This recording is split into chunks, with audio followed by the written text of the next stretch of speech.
Assalamualaikum warahmatullahi wabarakatuh. Waalaikumsalam warahmatullahi wabarakatuh.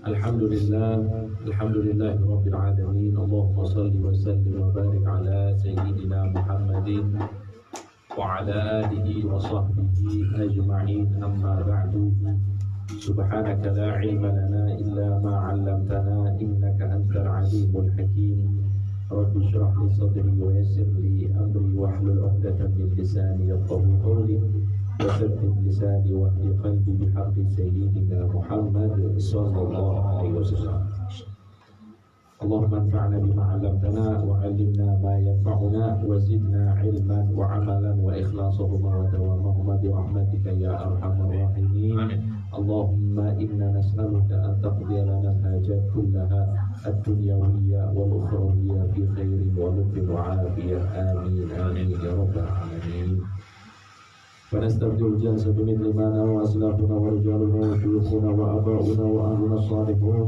الله يدخل نياتنا في نياتهم وأعمالنا في أعمالهم وأخلاقنا في أخلاقهم. ونستحضر أرواحهم الطاهرة الزكية بهذا المجلس المبارك ونهدي لهم الفاتحة وإلى حضرة النبي محمد صلى الله عليه وسلم. الفاتحة. أعوذ بالله من الشيطان الرجيم. بسم الله الرحمن الرحيم. الحمد لله رب العالمين الرحمن الرحيم مالك يوم الدين.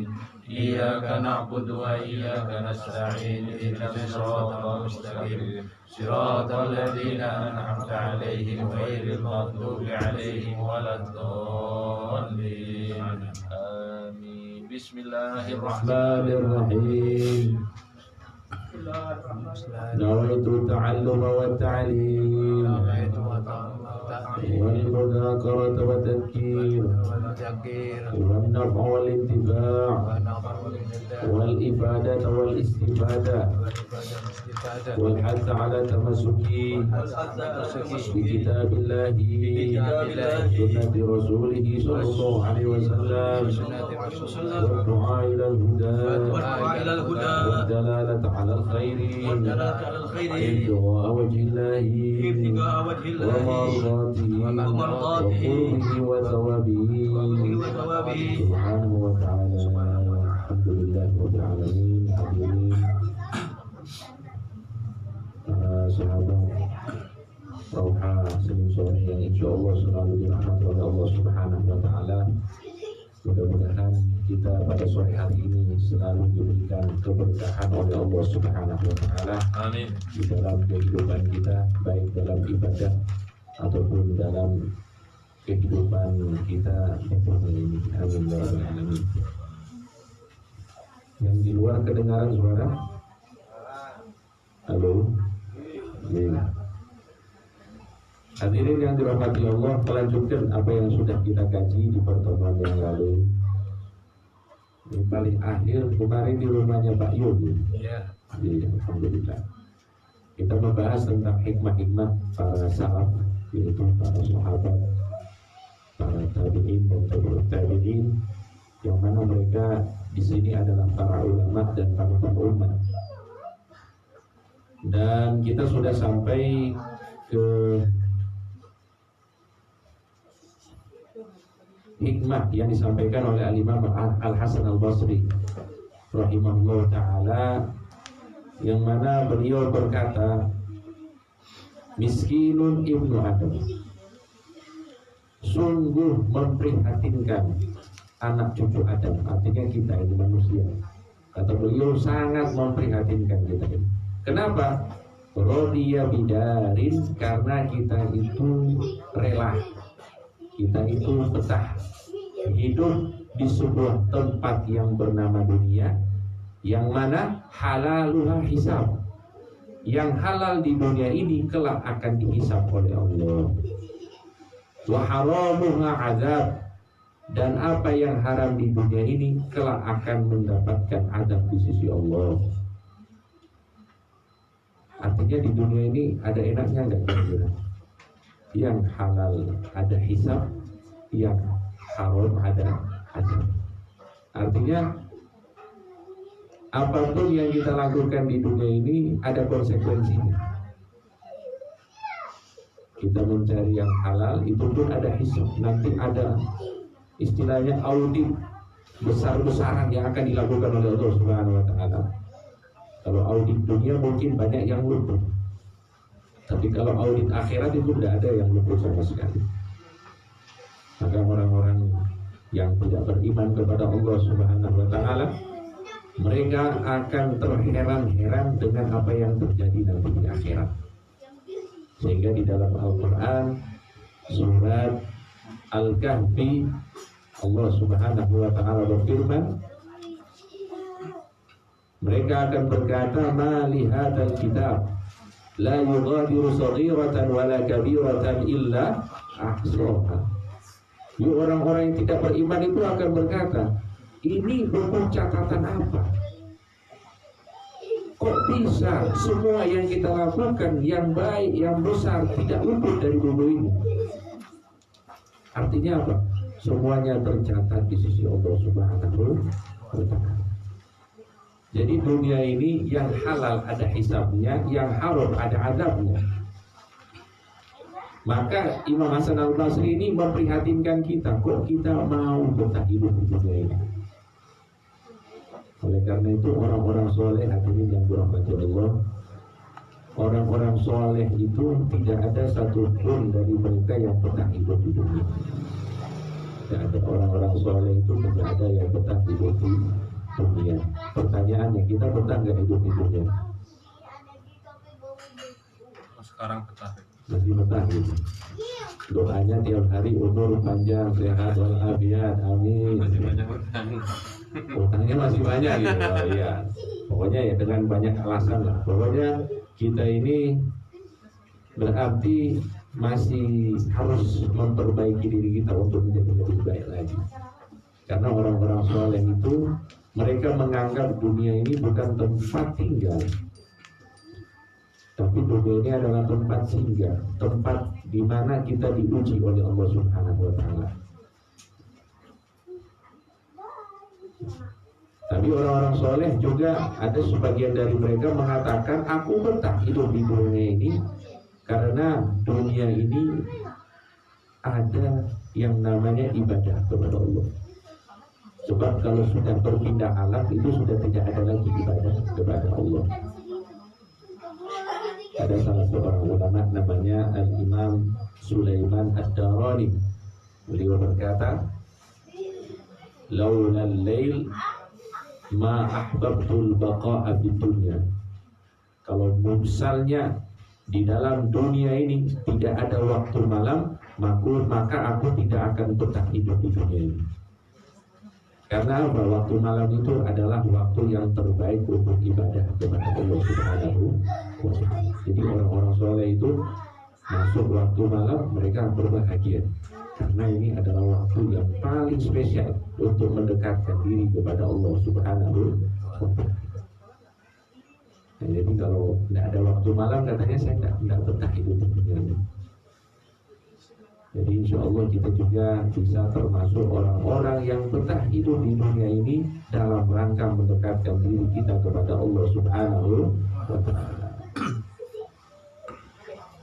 Jangan sampai kita ini betah hidup di dunia karena urusan dunia. Jadikanlah betahnya kita di dunia ini karena untuk urusan akhirat, untuk mempersiapkan bekal menghadap Allah Subhanahu wa taala. Sama juga misalnya ada orang sibuk dengan akhirat, dengan ibadah, bagus. Ada juga orang yang sibuk dengan dunia, itu juga bagus selama tujuan dunianya untuk akhirat. Yang penting dia bekerja untuk apa? Kepentingan akhirat, itu tidak masalah. Yang penting dia harus berorientasi akhirat. Jangan murni aktivitas yang dia lakukan itu adalah dunia saja. Kalau tidak akhirat murni, maka dunia dan akhirat intinya ada manfaat. Hadirin yang dirahmati Allah, yastaqillu malahu wa la yastaqillu amalahu. Dan Imam Hasan Al-Basri berkata, manusia itu sangat memprihatinkan karena dia selalu merasa bahwa harta yang dia miliki itu sedikit, sedangkan dia tidak pernah merasa bahwa amalan yang dia lakukan itu sedikit. Kita misalnya pedagang, biasanya pendapatan satu hari 1 juta, ternyata hari berikutnya berkurang, tidak 1 juta misalnya. Itu kira-kira rasa kurang atau rasa standar biasa? Rasanya berkurang ya? Berkurang. Itu kita manusia, tapi apakah kita itu misalnya ada kekurangan di dalam amal ibadah kita kepada Allah, kita merasa kurang di dalam amal ibadah? Kebanyakan dari kita merasa biasa-biasa saja, tidak ada kurang. Tapi kalau misalnya pendapatannya berkurang, itu stresnya berhari-hari itu. Yeah. Nah, ini yang diprihatinkan oleh Imam Hasan al-Basri. Jadi yang benar seperti apa? Seharusnya kita itu galau, stres ketika ada pengurangan di dalam ibadah kita kepada Allah. Nah, itu. Karena orang itu kalau galau masalah ibadah, berarti dia galau karena Allah. Dan orang galau karena Allah, insya Allah dia akan selalu bersama dengan Allah Subhanahu wa ta'ala. Itu disebutkan di dalam hadis qudsi. Ana indal munkasirati qulubuhum li ajli. Aku akan selalu bersama orang-orang yang hatinya hancur karena aku, kata Allah. Ya Allah, kemarin saya bisa ibadah yang maksimal, hari ini saya tidak bisa ibadah yang maksimal. Maka rasa galau, rasa gelisah, stres yang kita rasakan dalam rangka kurangnya ibadah kita kepada Allah, itu akan mendekatkan diri kita kepada Allah. Ini luar biasa. Sebaliknya, kalau ada misalnya orang ibadah semangat, tapi semangatnya ibadah itu membuatnya bukan makin hancur. Karena begini hadirin, orang itu makin ibadah seharusnya dia itu makin hancur, makin tahu dengan kekurangan dirinya.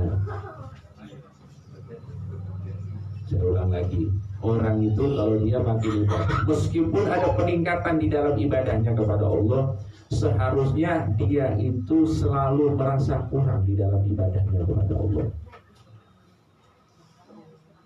Bukan sebaliknya, dia ibadah kepada Allah bukan menjadi semakin hancur, semakin tawadhu, maka semakin apa? Sombong. Ini berarti masih belum sempurna ibadahnya kepada Allah.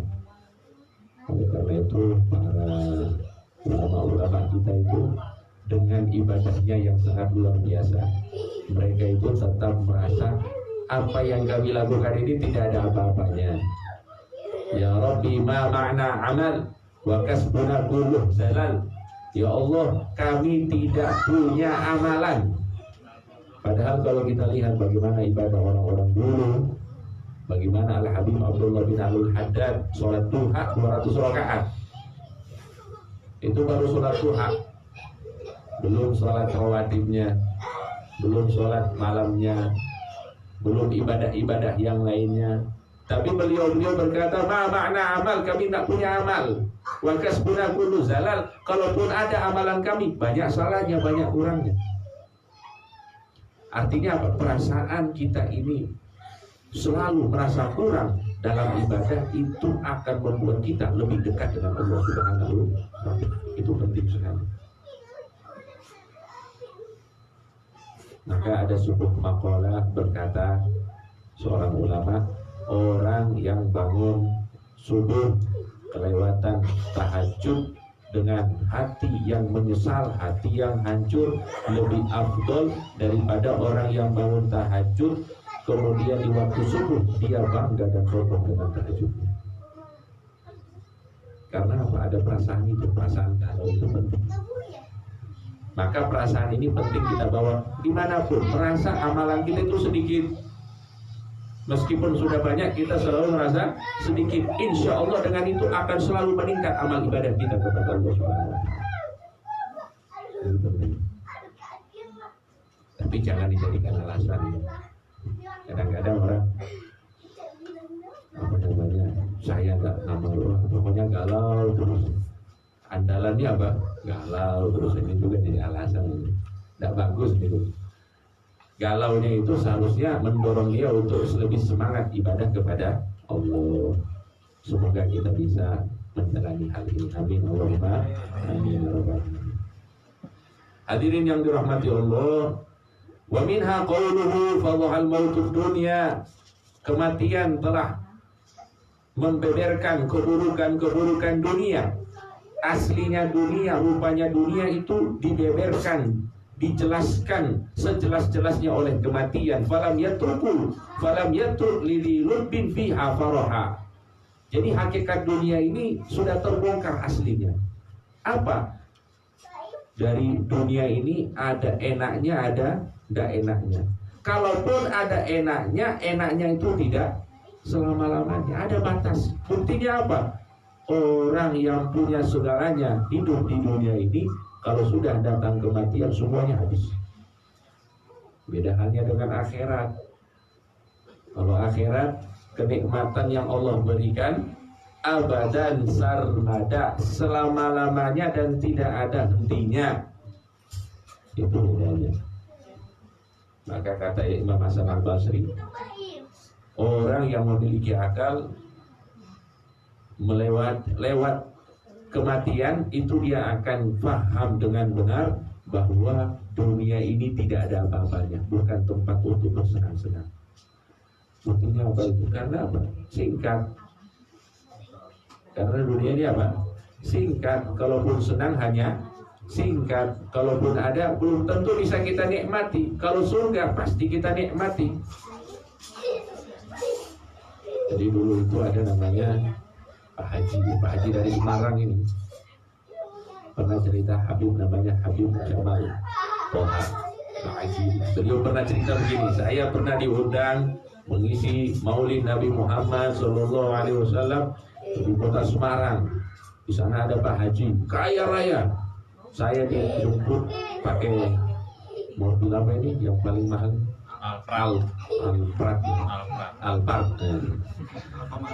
Alfamaret. Biasanya parkir di Alfamaret sih. Mobil Alphard. Kemudian rumahnya besar. Masuk rumah langsung permadani. Penuh dengan permadani. Rumahnya besar, dia dikasih satu mobil untuk jalan-jalan keliling Semarang. Satu supir, satu mobil. Kemudian satu kamar, luasnya itu seperti rumah katanya, satu rumah. Cukup untuk satu rumah. Terus di kamar mandinya itu ada televisinya katanya. Saking indahnya itu kamar mandi. Katanya saya kalau dikasih tidur di kamar mandi, cukup saya tidur di kamar mandi, terus tidur di kasur. Saking indahnya, saking mewahnya itu rumah. Tapi subhanallah pada perayaan Maulid, Pak Hajinya tidak keluar rumah. Padahal yang maulidnya itu tidak jauh dari rumahnya beliau. Maka setelah acara maulid beliau mengisi ceramah, beliau pulang. Kemudian dijamu oleh Pak Haji. Sudah makan malam, transit, terus jumpa dengan Pak Haji. Ditanya, Pak Haji kenapa tidak keluar rumah? Ini acara panjenengan. Kenapa jenengan tidak keluar? Katanya, Bim saya ini malu. Kenapa malu? Apa yang bikin malu jenengan? Dengan harta yang luar biasa, dengan status sosial yang sudah sangat tinggi di masyarakat ini, dan yang istilahnya yang menyelenggarakan acara ini jenengan, ini acara jenengan, kok malu untuk hati katanya. Iya saya malu. Memang saya punya semuanya, Habib. Tapi saya punya satu kekurangan, yang mana apabila satu kekurangan ini Allah kembalikan, saya rela semua yang saya miliki ini diambil oleh Allah Subhanahu wa Ta'ala. Apa itu berarti? Katanya lidah saya ini sudah tidak ada rasa bertahun-tahun. Lidah ini kan kalau kita kan bisa merasa manis, pahit, asin itu kan. Katanya lisan saya ini sudah tidak bisa ada rasanya, sudah bertahun-tahun. Kalau misalnya Allah Subhanahu wa Ta'ala kembalikan perasa dari lidah saya ini, saya rela semua yang saya miliki diambil oleh Allah Subhanahu wa Ta'ala. Kata Habib Jamal, katanya keluar dari kamar, lidahnya dipegang. Oh masih ada rasa, alhamdulillah. Lidahnya masih ada rasa. Artinya ini satu nikmat ini sangat luar biasa diberikan oleh Allah Subhanahu wa Ta'ala. Maka di sini kita belajar bahwa dunia ini bukan tempat bersenang-senang. Dunia ini adalah mazratul akhirah, adalah ladang untuk akhirat, untuk berbekal diri menghadap Allah Subhanahu wa ta'ala. Wa minha qawluhu rahimallahu imra'an labisa khaliqan wa akala kisratan wa lazika bil ardi wa baka 'ala khati'ati wa da'aba fil ibadah. Semoga Allah Subhanahu wa ta'ala merahmati seseorang yang memakai pakaian yang lusuh, memakan makanan yang murahan, dan dia selalu, istilahnya badannya itu selalu terkena dengan tanah, dengan debu, wa baka 'alal khati'ah, dan menangis atas dosa-dosanya, wa da'aba fil ibadah, dan selalu menjalani hidupnya dalam ibadah kepada Allah Subhanahu wa ta'ala. Artinya di sini beliau menjelaskan kepada kita orang yang zuhud adalah orang yang dirahmati oleh Allah. Ini penampakan zuhud pada umumnya. Orang zuhud pada umumnya memang tidak suka dengan dunia, pakaiannya yang biasa-biasa, yang lusuh, ya cenderung inilah agak kurang bersih lah kelihatannya, karena memang urusannya itu bukan dengan dunia lagi. Sebagaimana ada dulu namanya Utbah al-Ghulam. Utbah al-Ghulam itu beliau setiap hari berkhulwat. Biasanya kalau berkhulwat itu di mana, Pak? Biasanya kalau berkhulwat itu biasanya di mana? Di gua, gitu. Atau di mana? Di kamar. Kalau beliau berkhulwatnya beda ini. Berkhulwatnya di padang Sahara. Cuma kalau akhir zaman ini tidak disarankan untuk berkhulwat, karena biasanya berkhulwatnya kita sama HP biasanya. Jadi kurang sempurna. Kalau dulu memang khulwat menyendiri ibadah kepada Allah. Utbah al-Ghulam. Jadi Utbah al-Ghulam ini setiap hari beliau berkhulwat ibadah kepada Allah di padang Sahara. Tidak kembali ke kampungnya kecuali untuk Jumatan dan bersilaturahim kepada keluarga-keluarga saya. Tes. Cek.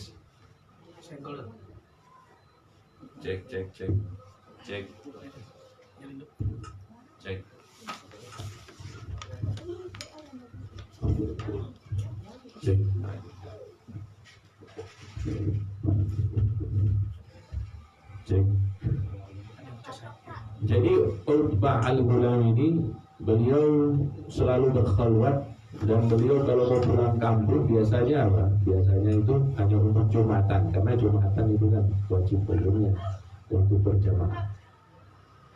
Adapun sholat berjamaah itu ada khilaf ulama, ada yang mewajibkan, ada yang mengatakan itu adalah fardhu kifayah, ada yang mengatakan itu sunnah muakkadah.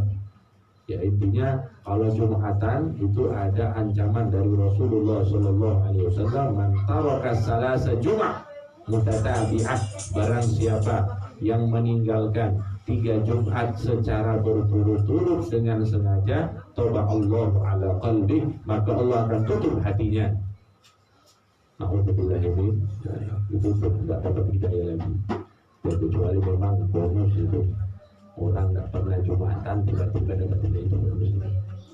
Maka kita kalau sudah ada nikmat hidayah, jangan sepelekan Jumat ini, karena ancamannya berat dari Rasulullah SAW.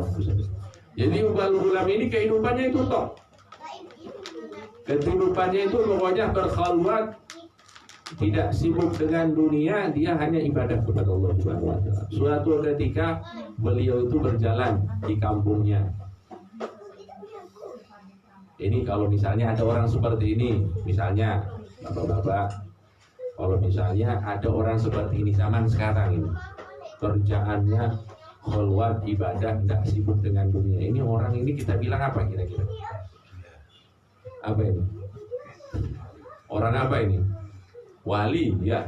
Ini namanya apa? Wali Allah. Ini orang yang dekat dengan Allah Subhanahu wa ta'ala, tidak ada urusan dengan dunia. Kalau istilahnya dia ini untuk tingkat percaya dirinya masuk ke dalam surga kira-kira berapa persen ini? Ya mungkin di atas 80%. Dirinya itu sudah mengabdikan diri kepada Allah. Bahkan dikatakan di dalam rumahnya itu, ternyata pada saat beliau meninggal dunia, di dalam rumahnya itu dibongkar ada seperti kuburan dan liang lahat dan ada rantai-rantai. Jadi beliau melatih diri bagaimana merasakan hidup di dalam dunia. Melatih diri. Jadi beliau ini memang sudah benar-benar siap untuk meninggal. Jadi beliau istilahnya di situ itu bukan untuk mencari viral kayak sekarang gitu. Ada juga sekarang orang masuk kubur untuk nyari viral, konten gitu. Beda. Kalau ini memang beliau ini untuk melatih diri untuk apa? Untuk persiapan kematian. Satu ketika hadirin yang dirahmati Allah, beliau itu jalan di kampungnya. Tiba-tiba beliau teriak. Kemudian beliau menangis sejadi-jadinya. Orang-orang heran. Kenapa ini Utbah al-Ghulam nangis? Kenapa dia berteriak? Ditanyalah Utbah al-Ghulam, Utbah, kenapa engkau demikian? Maka dijawab oleh Utbah, saya ingat di masa saya masih remaja, saya pernah melakukan maksiat di tempat ini. Langsung nangis sendiri.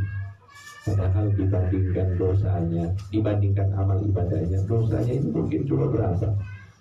Tapi ketika dia teringat satu kejadian, satu tempat yang mana dia bermaksiat kepada Allah, dia menangis. Nah, ini maksudnya wadaka alal khati'ah, menangisi kesalahan dan dosa, bukan bangga dengan kesalahan dan dosa. Nah, seharusnya kita demikian agar kita selalu dirahmati oleh Allah Subhanahu wa taala. Hadirin yang dirahmati Allah, memang Imam Hasan al-Basri ini terkenal dengan ulama salaf yang zuhud beliau ini. Ulama salaf yang zuhud, ya salah satu tokohnya adalah Imam Hasan al-Basri. Maka kalam hikmahnya beliau kebanyakan tentang zuhud. Beliau berkata juga, alal asqami wal amradi usisat hadhihi dunya habka tasihha minal asqam wa tabra'a minal amrad. Al taqdiru an tanjua minal maut. Jadi beliau ini menganalogikan kepada kita bahwa dunia ini ibarat bangunan. Dunia ini ibarat apa? Bangunan ini. Bangunan dunia ini terbangun di atas fondasi rasa sakit, rasa galau, stres, pokoknya hal-hal yang tidak enak ada penyakitnya, ada kecelakaannya, ada musibahnya, pokoknya hal-hal yang tidak enak. Dunia ini terbangun ibarat bangunan itu fondasinya. Kalau dunia itu seperti fondasi yang berisi dengan hal-hal yang buruk, musibah dan lain sebagainya. Hari ini kita sehat, besok kita apa? Hari ini kita senang, besok kita susah. Hari ini kita enak, besok kita ya pahit kehidupannya dan lain sebagainya. Intinya tidak ada istilahnya sesuatu yang abadi di dunia ini. Maka dikatakan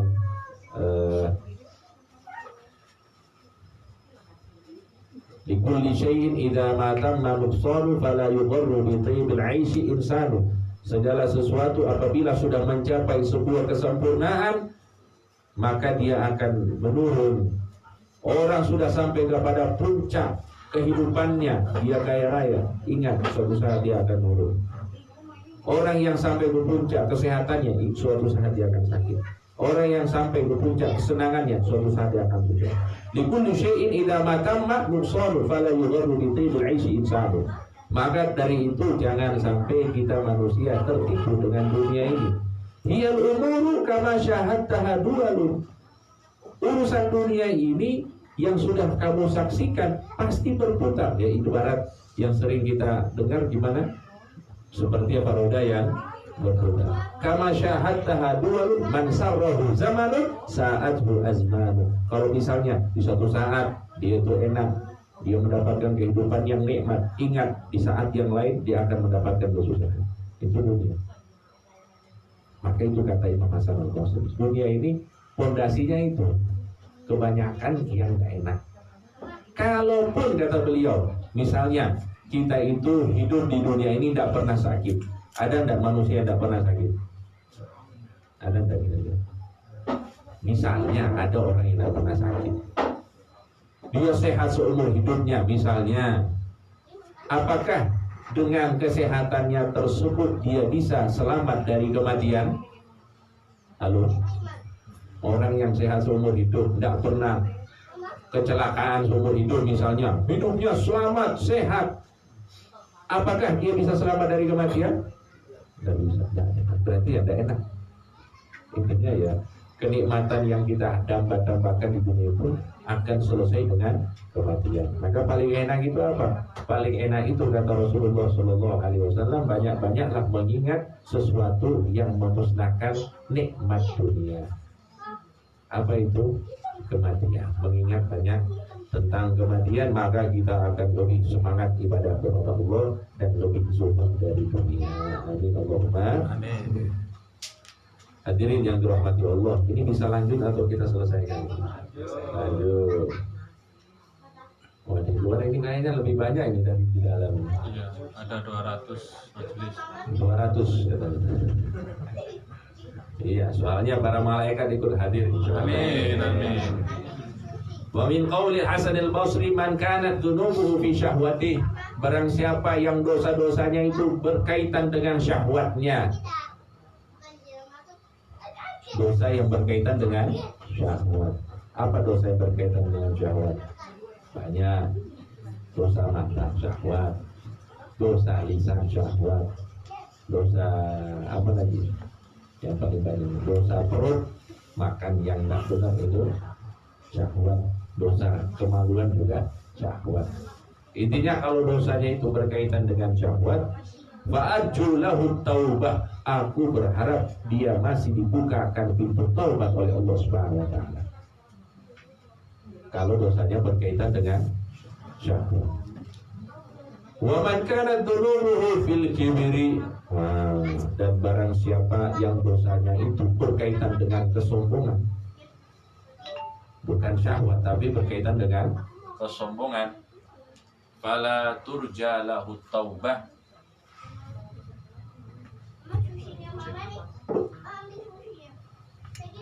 fala turja lahu taubah, maka tidak diharapkan baginya taubat. Nauzubillahi min. Jadi kalau orang itu kalau sudah sombong itu memang susah hadirin. Karena sombong itu telah digambarkan oleh Rasulullah sallallahu alaihi wasallam, al-kibru batarul haq wa ghamtun nas. Ciri-ciri kesombongan sudah ada di dalam hati kita, yaitu ketika kita tidak mau menerima kebenaran dari orang.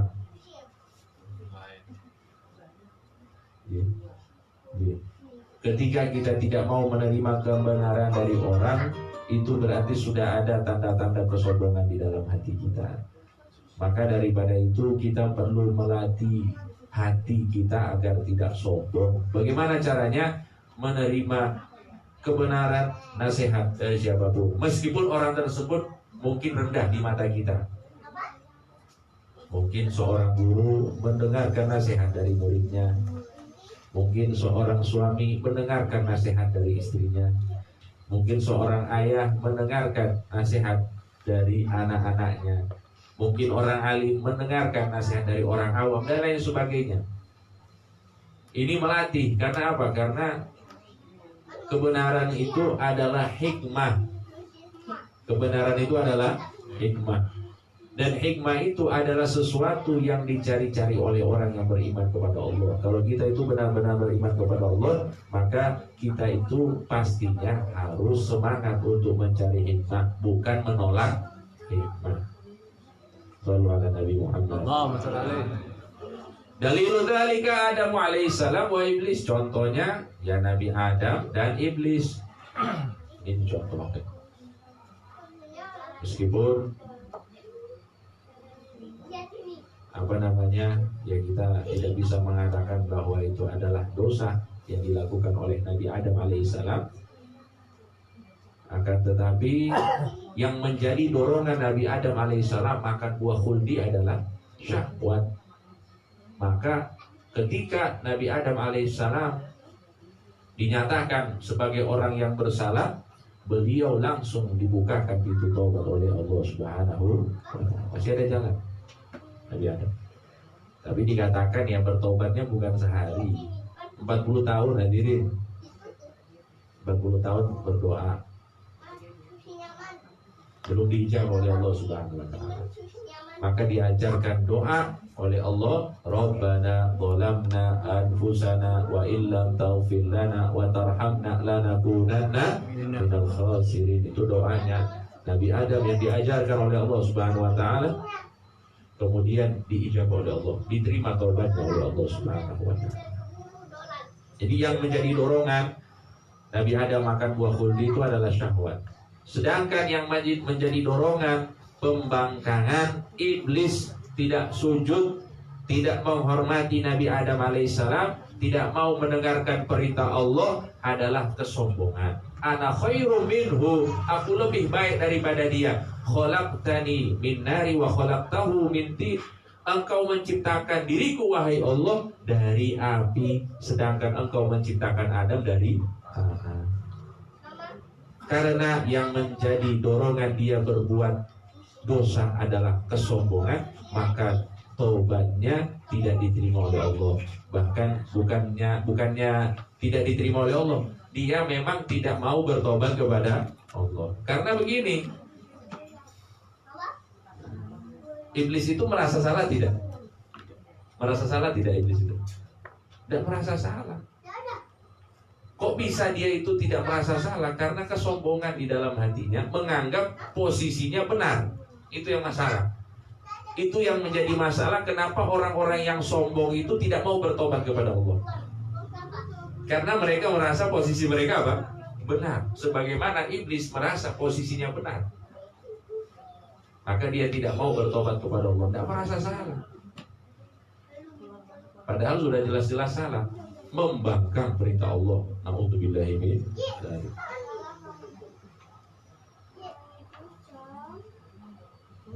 Diingatkan oleh para ulama begini, iblis saja ini peringatan ya, untuk kita ini. Bagi orang-orang yang tidak sholat, bagi orang-orang yang tidak sholat, hati-hati katanya. Iblis itu diperintahkan oleh Allah Subhanahu wa Ta'ala sujud kepada Nabi Adam alaihissalam. Dia tidak mau sujud kepada Nabi Adam alaihissalam, diadab oleh Allah dan ditetapkan sebagai penghuni selama-lamanya di neraka. Kalau misalnya ada orang yang diperintahkan oleh Allah untuk sujud kepada Allah, tidak mau, maka itu lebih daripada iblis katanya. Karena iblis ini diperintahkan untuk sujud kepada Nabi Adam, dia tidak mau. Nah, orang disuruh sujud kepada Allah tidak mau, ini berarti lebih daripada iblis. Na'udzubillahi min. Tapi ini jangan dibilang sama orang yang tidak sholat. Ada alasan, wah kamu lebih iblis daripada iblis. Bahaya nih Pak. Ini buat kita, ini buat kita mulai malas-malas sholat, ingat ini. Wah, iblis saja kok dinyatakan sebagai penghuni neraka selama-lamanya karena tidak mau sujud kepada Nabi Adam, apalagi saya kalau tidak sholat. Nah, jadi seperti itu hadirin yang dirahmati Allah. Maka di sini kembali kita diingatkan agar kita menjauhi sifat sombong, agar kita terjauhkan dari sifat sombong, dan mudah-mudahan kita selalu dimudahkan oleh Allah Subhanahu wa Ta'ala. Amin. Hadirin yang dirahmati Allah, kemudian di sini ada beberapa hikmah yang disampaikan. Berkata Al-Ahna bin Qais, ikhtarul hukama min kalamin hikmah 4,000 kalimah. Para ahli hikmah memilih dari semua hikmah-hikmah, ada 4.000 hikmah. Tsummakhtaru minha 400 kalimah. Kemudian dari 4.000 hikmah itu dipilih 400 hikmah. Tsummakhtaru minha 40 kalimah. Kemudian dari 400 hikmah itu dipilih 40 hikmah. Tsummakhtaru minha 4 kalimat. Kemudian dari 40 hikmah tersebut dipilih lagi. Jadi difilter dari 4.000 hikmah, difilter menjadi 4 hikmah. Apa itu? Yang pertama, al-ula la tathiqanna bin nisa. Ini mohon maaf ini, Ana nggak paham juga maksudnya apa. Cuma di sini dikatakan jangan berani-berani percaya sama perempuan. Hikmah yang pertama apa? Jangan berani-berani percaya sama perempuan. Maksudnya apa? Wallahu a'lam. Intinya nggak menyinggung ibu-ibu yang ada di dalam pokoknya ini. Cuma katanya beberapa ulama, la tathiqanna bin nisa, jangan terlalu percaya dengan perempuan. Nanti perempuannya ngomong, jangan juga terlalu percaya dengan laki-laki, karena laki-laki banyak buayanya.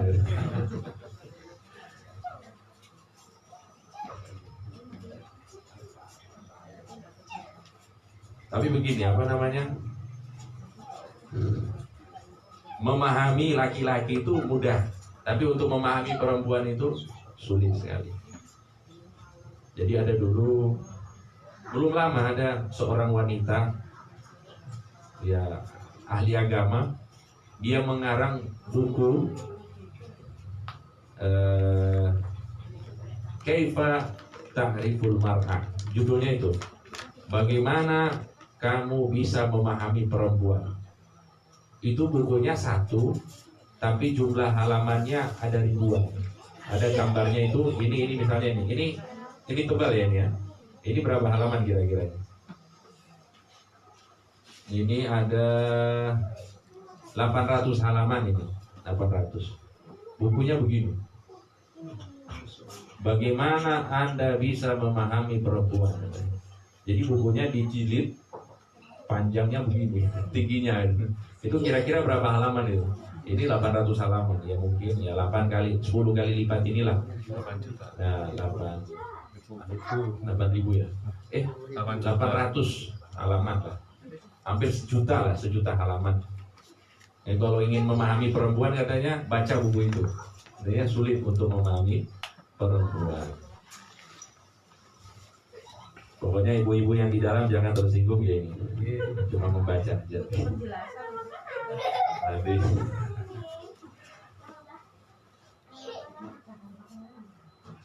Kemudian juga ini apa, dalam masalah prinsip, biasanya prinsipnya laki-laki itu lebih kuat daripada prinsip perempuan. Masalah prinsip, masalah karena laki-laki itu memang lebih dominan rasionya ketimbang emosinya. Ini menurut penelitian. Sedangkan perempuan itu lebih dominan emosinya ketimbang rasionya. Oleh karena itu, kalau misalnya ada persaksian satu laki-laki berbanding 2 perempuan, tidak boleh misalnya perempuan jadi saksi satu, tidak boleh. Kalau misalnya tidak ada laki-laki, maka wajib 2 perempuan sebagai ganti 1 laki-laki. Karena ketika misalnya ada satu dari mereka main emosi, satu mengingatkan, itu tujuannya. Saya tidak mau bahas lebih daripada itu, insya Allah. Intinya apa ya? Apa namanya ya? Sama-sama harus jujur lah pokoknya. Jangan terlalu percaya, tapi harus berusaha menjadi jujur pada pasangannya masing-masing. Adzani ala tuhamilanna ma'idataka ma la tutik. Yang kedua, jangan kamu bebankan perutmu, lambungmu dengan sesuatu yang tidak mampu kamu pikul. Kamu yang sudah tidak muat untuk perut. Jadi kalau makan itu jangan terlalu banyak maksudnya. Kalau anjurannya Rasulullah SAW, fatuludun li ta'amihi, sepertiga untuk makan, watuludun li syarabihi, sepertiga untuk minum, watuludun li nafasihi, dan sepertiga untuk nafas. Jangan semuanya buat makan, akhirnya buat minum dan buat nafas sudah tidak ada. Akhirnya mati di tempat. Karena ini bagian nafasnya udah habis, sudah ditutupi dengan apa? Dengan minum, dengan makan. Dan sedikit orang itu makan banyak, itu mati di tempat itu ada. Nauzubillahi min dzalik. Wa dzalisatu la yaghurrukal malu wa in katsur. Hikmah yang ketiga yaitu jangan kamu tertipu dengan harta meskipun banyak. Ini insya Allah sudah paham. Karena ya tadi, harta ini adalah titipan, dan titipan nanti akan diaudit, akan dihisab oleh Allah Subhanahu wa taala. Dan urusan harta ini lebih panjang daripada urusan-urusan yang lain. Nanti kan kita itu akan ditanya oleh Allah 4 perkara. Pasti semua dari kita akan ditanyai 4 perkara. Tidak ada satupun yang luput dari 4 perkara ini. Yang pertama apa? An umrihi fima abla. Tentang umurnya, untuk apa dia habiskan umurnya. Yang kedua, an syababihi fima afna. Masa mudanya apa yang dia lakukan pada saat dia masa muda? Apakah senang haji? Apakah senang ibadah? Ataupun senang dengan sesuatu yang berbau maksiat? Itu nanti akan dia pertanggungjawabkan di hadapan Allah. Wa an ilmihi fi ma'abila bihi. Dan tentang ilmunya, apa yang dia lakukan, apa yang dia amalkan dari ilmu-ilmunya. Kemudian yang keempat, wa an malihi. Dan dia akan ditanya tentang hartanya. Min aina tasabahu wa aina anfaqahu. Dari mana dia dapatkan dan dikemanakan harta yang dia miliki tersebut. Jadi dari 4 pertanyaan ini, yang pertanyaan double, pertanyaan tentang apa? Kalau yang tadi lah 1 tentang umur, 1 pertanyaan. Untuk apa umur? Masa muda digunakan untuk apa? Ilmu sudah diamalkan atau belum? Kalau harta, dari mana dan ke mana? Maka auditingnya panjang. Tapi insya Allah kita termasuk orang-orang yang baik dalam semua itu. Dari mana kita dapatkan harta kita, cara yang baik. Kemudian harta yang kita dapatkan kita gunakan untuk yang baik. Amin Allahumma. Ar-rabi'atu yakfika minal ilmi ma tantafi'u bihi. Cukup bagimu ilmu yang bisa kamu ambil manfaat darinya. Artinya ilmu itu tidak usah banyak-banyak. Wawasan itu tidak terlalu luas, jangan terlalu luas-luas. Kalau misalnya tidak ada manfaat, mungkin dia bisa memberikan manfaat kepada orang lain, tapi dirinya tidak mengambil manfaat.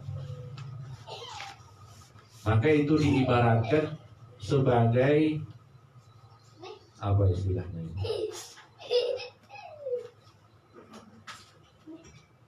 Ilmu yang tidak diamalkan ibarat pohon yang tidak berbuah. Ilmu yang tidak dimanfaatkan itu mungkin bisa bermanfaat oleh orang lain, tapi tidak bermanfaat untuk dirinya. Nah, ini yang kita hindari. Oleh karena itu, para habaib, para sahabat Bani Alawi, mereka kalau ngaji itu ngajinya sedikit. Kitab-kitabnya kecil-kecil. Ini kita kok nekat ini, artinya kitab besar. Biasanya mereka ngajinya Safinatun aja, Risalatun Maun. Kitab-kitab kecil. Tapi kitab-kitab yang kecil yang mereka pelajari tersebut, mereka berusaha untuk mengamalkannya langsung. Nah, itu benar. Sebagaimana para sahabat Rasulullah SAW yang dikisahkan oleh sahabat Utsman bin Affan, ta'allamna min Rasulillah SAW 10 ayat. Kami kalau mau ngaji sama Rasulullah belajar hanya 10 ayat. La natajawazuha hatta na'malaha. Kami tidak melewati 10 ayat yang kami pelajari dari Rasulullah sampai kami benar-benar mengamalkannya. Kalau sudah kami amalkan, maka kami belajar lagi 10 ayat baru dari Rasulullah SAW.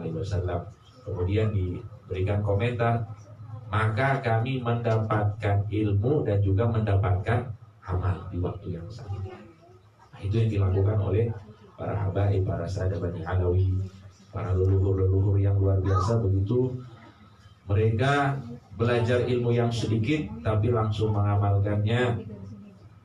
Dan mereka luar biasa, meskipun ilmunya sedikit tapi diakui di dunia. Jadi di tanah Hadramut ini, sedikit cerita ini. Di tanah Hadramut itu kitab-kitabnya sedikit, kitab-kitab pengarang kitab itu sedikit dibandingkan negara-negara lain. Negara-negara Islam yang lain pengarang kitabnya banyak. Kitab-kitab yang diajarkan besar-besar, tapi di sana kitabnya kecil-kecil. Hanya saja kalau mereka mempelajari ilmu langsung diamalkan dengan keyakinan kalau orang itu dia berilmu kemudian beramal, insya Allah dia akan diberikan ilmu oleh Allah Subhanahu wa Ta'ala. Ini siapa yang bilang? Allah yang bilang di dalam Al-Quran, wattaqullah wa yu'allimukumullah. Bertakwalah kepada Allah. Orang tidak mungkin bisa bertakwa tanpa ilmu, dan ilmu itu wajib diamalkan. Kalau orang sudah berilmu, sudah beramal, maka dia menjadi golongan orang-orang yang bertakwa kepada Allah. Kalau orang yang bertakwa, wa yu'allimukumullah, pasti akan diajarkan ilmu oleh Allah Subhanahu wa Ta'ala. Man amila bima ya'lamu awradahullahu ilma ma lam ya'lam. Barang siapa yang mengamalkan ilmu, malah ini sore hari ini kita ngaji, kita dapat ilmu, kita berusaha amalkan, maka Allah Subhanahu wa Ta'ala akan menghadiahkan kepada kita ilmu-ilmu yang tidak kita ketahui. Jadi itu rahasianya. Cukup bagimu sedikit ilmu, yang penting kamu mengambil manfaat dari ilmu tersebut, daripada banyak ilmu tapi kita tidak punya manfaat dari ilmu tersebut. Insya Allah kita yang ada di sini termasuk orang-orang yang berilmu dan beramal. Mudah-mudahan semua ilmu yang kita pelajari di setiap majelis merupakan ilmu-ilmu yang manfaat, ilmu-ilmu yang membawa keberkahan di dalam kehidupan kita. Dan insya Allah kita selalu istiqomah, selalu ikhlas di atas ajaran baginda Nabi Muhammad SAW. Dan mudah-mudahan kita pada sore hari ini, semua yang kita hajatkan pada sore hari ini semuanya diijabah oleh Allah Subhanahu wa Ta'ala. Yang sakit dari keluarga kita mudah-mudahan diberikan kesembuhan oleh Allah Subhanahu wa Ta'ala. Yang susah mudah-mudahan diberikan jalan keluar oleh Allah Subhanahu wa Ta'ala. Yang masih terjebak di dalam kemaksiatan mudah-mudahan dilepaskan oleh Allah Subhanahu wa Ta'ala dari kemaksiatan. Dan mudah-mudahan selalu dimudahkan untuk melakukan ketaatan kepada Allah Subhanahu wa Ta'ala. Amin amin ya rabbal alamin. Ala hadhihi niyat wa li kulli niyatin salihah jami'ah syamilah min khairatid dunya wa na'imil akhirah wa ila hadratin Nabi Muhammad sallallahu alaihi wasallam. Sirril Fatihah. Alhamdulillahi rabbil alamin arrahmanir rahim. Iyyaka na'budu wa iyyaka nasta'in.